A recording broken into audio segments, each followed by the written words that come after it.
Bueno,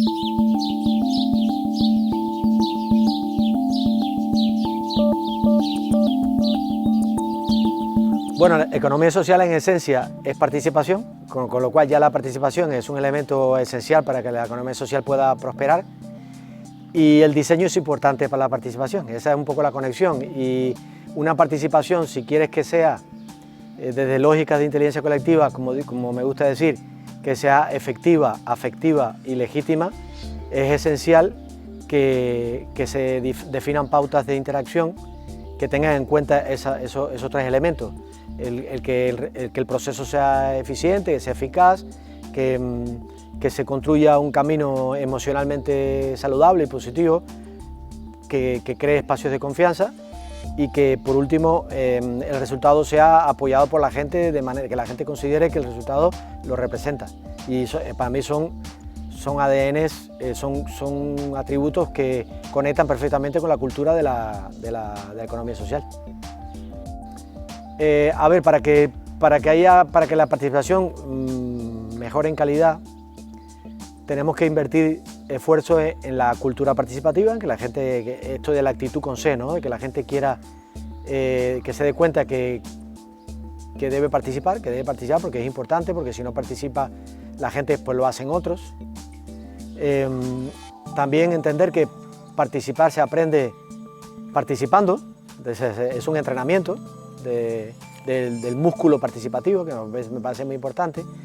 Y entonces, dentro de los obstáculos que hay, es que, bueno, que culturalmente las instituciones esto no lo abrazan como debe ser, y aquellos que lo hacen da la impresión como que no creen de verdad en lo que están haciendo. Hay muchos ejercicios que son un poco retóricos, que no hacen pensar que lo hacen más como un mal necesario que como una oportunidad. Yo sí que creo que hay grandes oportunidades en hacer esto, que se está fallando, ¿no? Y tampoco que hay suficiente experiencia en eso, estamos todavía empezando, y yo creo que la experiencia va a ayudar a que haya un entorno de confianza donde la gente crea en esto, y haya una experiencia en el diseño, que en eso estamos trabajando mucho, desde el diseño a la participación, para que se diseñen mejor los procesos, y a medida que los procesos salgan bien, porque están bien diseñados, la gente va a querer participar más. Sí, antes había hablado precisamente de la retórica de la participación. Yo creo que esto es un top-down y un bottom-up, o sea, desde arriba abajo hay un liderazgo que todavía no cree para nada en esto. Yo creo que vamos a avanzar con el recambio generacional del liderazgo, creo que las nuevas generaciones empiezan a creer un poquito más en esto. No sé si estoy siendo demasiado optimista, pero creo que esto es así, va a haber un recambio y eso va a crear mejores condiciones. Hay que dar mucha formación, mucha capacitación. Creo que en el liderazgo hay que empezar a introducir seriamente la dimensión de las habilidades participativas en los equipos directivos que se eligen, que sea una condición dentro del proceso de selección, ¿no? Que tenga gente que tenga una cultura más abierta a esto. Y de abajo arriba tenemos que educar, tenemos que formar a la gente, tenemos que demostrar que estos procesos conducen a resultados que son positivos, que son efectivos, y esa combinación de líderes, de equipos directivos que creen más en esto, y de ciudadanía o participantes que creen más en esto, eso activa un ciclo virtuoso, ¿no? En el sentido de que eso poco a poco va a ir arrancando, pero hay que entender que con esto hay que tener paciencia, que no se puede aspirar a que esto va a cambiar de día a la noche, que hay que irlo construyendo, sembrando.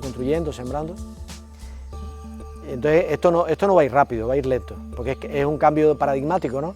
En cómo entendemos la sociedad y cómo entendemos las organizaciones.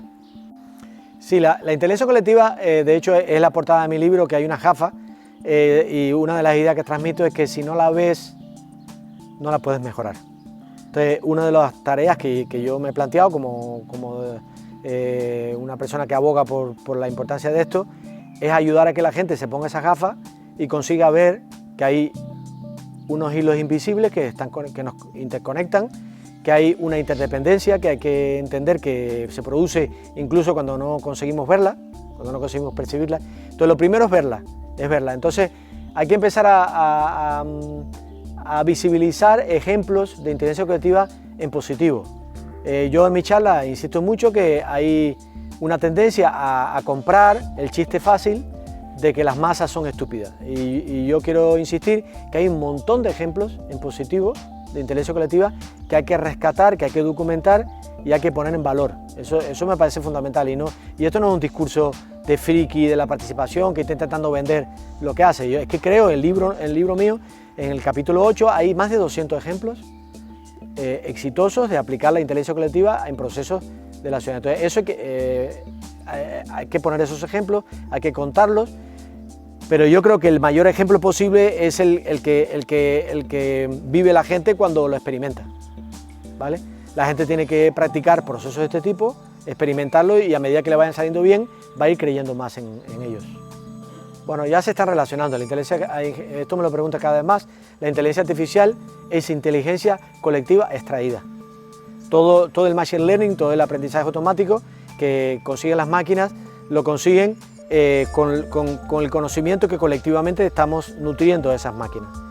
¿Qué está pasando aquí? Porque estamos haciendo máquinas cada vez más inteligentes, pero no solo las máquinas, estamos haciendo más inteligentes a los propietarios de las máquinas. Las máquinas no son cacharros ahí que no tienen propietarios, esas máquinas tienen propietarios. Quiere decir que los dueños de las máquinas están siendo cada vez más inteligentes y se está reforzando esa simetría. Es verdad que parte de esa inteligencia artificial se nos devuelve y nosotros podemos experimentar con ella. Hay un proceso de democratización de la creatividad, eso es cierto, hay que reconocerlo, pero yo creo que sigue habiendo una simetría muy fuerte. De tal manera que lo que hay que hacer es que a medida que la inteligencia artificial se haga más potente, nosotros tenemos que ir cultivando el discernimiento, entender para qué funciona y para qué no. Necesitamos más asertividad tecnológica, tenemos que ser más asertivos tecnológicamente, decir esto sí vale, esto no vale, esto hay que pasarlo por el filtro de la ética y sobre todo que la inteligencia colectiva se convierta en una herramienta de fiscalización de la inteligencia artificial. La inteligencia artificial nos está dando algo, nos devuelve algo de la extracción de la inteligencia colectiva, pero la inteligencia colectiva está teniendo poca participación en cómo verificamos si la inteligencia artificial va por buen camino. Entonces hay que articular mecanismos de inteligencia colectiva que verifiquen y que validen y que disciernan por dónde debe ir la inteligencia artificial. Pues yo creo que en primer lugar invertir en cultura, invertir en procesos, parte de esto lo he contado antes, pero yo creo que para mí un tema importante es que los procesos de inteligencia colectiva, los procesos participativos hay que reconocer que también tienen unos costes elevados, son procesos más lentos, más laboriosos, por lo tanto no se puede aspirar a que todo se haga de manera participativa. De hecho, yo defiendo que hay actividades, hay decisiones que funcionan mejor en grupos pequeños de gente que sabe mucho del tema. Entonces hay que saber elegir los retos.